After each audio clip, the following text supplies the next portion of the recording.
Kia ora, namaskara. I'm Sudha Rao. My poem is called Coracle at a Confluence and it is written in tanka form. Coracle at a Confluence. Prologue.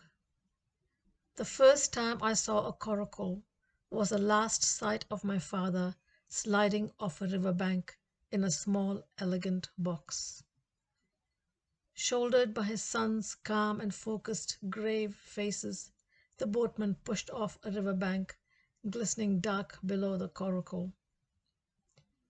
Water, a swirling green silk sari, unfolded a climbing ancient, certain sun over grass, losing dew by sun rising. The monsoon had gone, leaving a wake of flora like a ritual path, slow and deliberate, for my father turned ash. My father's journey was his last with family on a coracle to join his parents at the Holy River's confluence.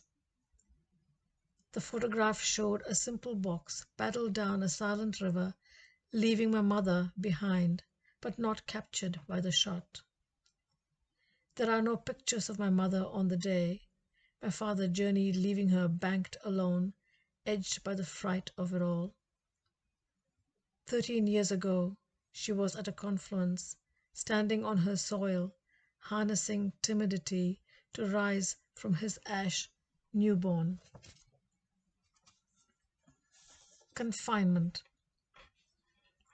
A tiny beast brought her world to a standstill as an invasion on boundaries she called calling on her loved ones.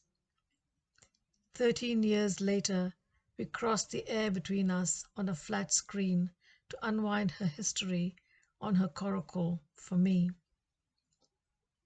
Confined by her space, my 90-year-old mother, nodding with white hair, spoke like a black bird at night, waiting to rest at sunup.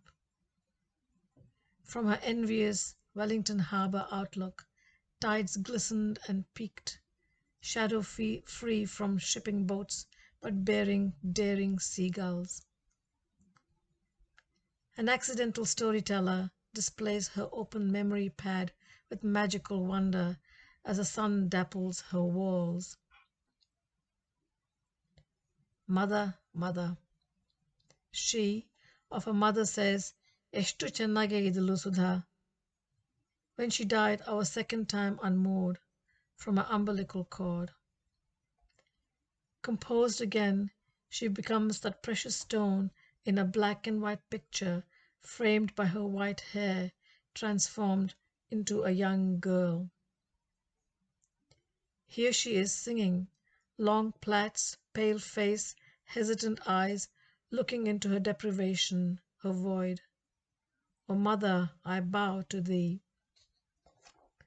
Her song celebrates a gathering of warm smiles, draped in saris, an ocean of recipes, an invocation to life. Here she is married, a punctuation altered by a new goodbye, bucketing expectations when a red mantle turns blue. She watches herself opening a locked door for unfamiliar voices to surround and bind her path to mothering and loving. When she breathes. Bound for New Zealand, a cyclone hit the east coast before she left home. The wind whistled adventure and the forest was damaged.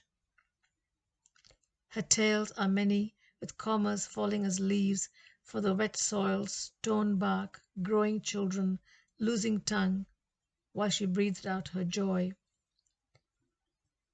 Her genealogy she recites back urgently, wrapped in silk thread. The flat screen vibrates, felling words, yet freedom comes skipping. Her lifetime weaving, carried by ether, carries her song to bury deep and play with memories, dropping unearthed gold stars. Epilogue. How was I to know this was a curtain raiser on my mother? She was plaiting for me a coracle for our births.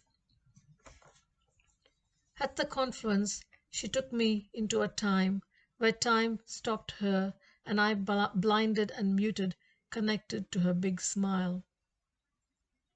She made me see youth before unexpected loss sowed a deep sense of longing for her mother who dared the river crossing. How this drives her ferocious love for her foe, how she feeds stock with a banquet of spices, celebrated, vanished.